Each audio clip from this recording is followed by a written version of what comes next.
How easy is it to get up in the morning when you know you're not doing all that it takes? It's not very easy at all.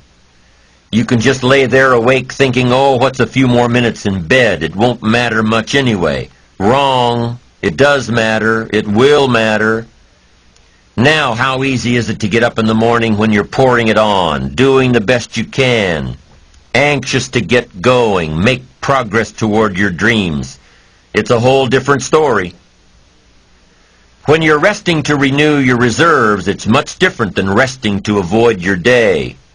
When you're psyched up and excited for your life, when you're excited for what you've planned to accomplish for the day, it's amazing. You'll wake up before the alarm clock even tries to startle you awake. Your successes fuel your ambition. Your successes give you extra energy. Your successes pave the way for more successes. It's the snowball effect. With one success, you're excited to meet another, and another, and another. And pretty soon, the disciplines that were so difficult in the beginning, the disciplines that got you going, are now part of your philosophy. How do you know when you're successful? Do you have to be a millionaire? No. All we ask of you is that you earn all you possibly can. If you earn $10,000 a year and that's the best you can do, that's enough. God and everything else will see to it that you're okay. The key is to just do the best you can. If it's $10,000 a year, wonderful. If it's $100,000 a year, wonderful. If it's $1 million a year, wonderful. It doesn't matter $10,000 a year or $1 million a year. It doesn't matter as long as you've done the best you possibly can. Earn the most you possibly can. Be the most you possibly can. And here's why. The essence of life is growth. The essence of life is growth, to do the best you can. And here's what's interesting. Humans are the only life form that will do less than they possibly can. Humans are the only life form that will settle for less. Every other life form except human beings strive to its maximum capacity. How tall will a tree grow? Approximately. As tall as it possibly can. You never heard of a tree growing half as high as it could. No, trees don't grow half. Trees send their roots down as deep as possible, stretch their limbs up as high as possible, produce every leaf possible and every fruit possible. As a matter of fact, you never heard of a human physically growing half. We keep growing until we're done. Now that's a part of life we can't control.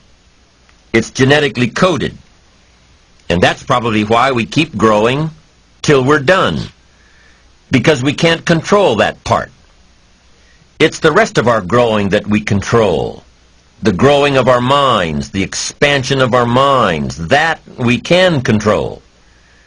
And that's what tends to get away from us. All life forms inherently strive to their max except human beings.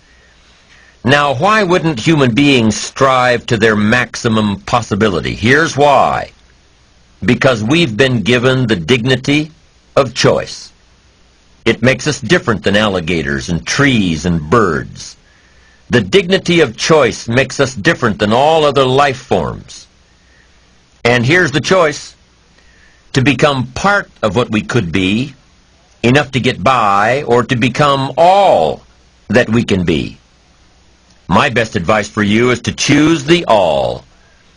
Earn all you can. Make all the friends you can. Read as many books as you can. Develop as many skills as you can. See as much as possible. Do as much as possible. Make as much fortune as possible. Give as much of it away as possible. The max. There's no life like it. I'm telling you, once I got on track, I've never looked back. Pick up the challenge. Go for it. Take the best of the two easies. Take the root of it's easy to get ahead. It's easy to do all you can. It's easy to succeed. It's easy to have financial freedom. The more you do, the more you get. So the two primary benefits of positive reinforcement are, number one, to build good habits, and number two, to create more energy, to fuel your ambitions, your desires, your achievements. How can you isolate what's working for you and what isn't? How can you make sure that you are reinforcing your positive disciplines? Well, if it isn't apparent, easy to see right away, if what you're doing is happening in such small increments that you're not sure if you're on track, then you need to be writing it down. You need to keep a journal anyway. But if you really aren't sure that what you're doing is making measurable progress, you need to keep a written record. You need to write down everything that may be relevant in your day. What you did, who you saw, what you felt, how it may or may not affect you now and in the future.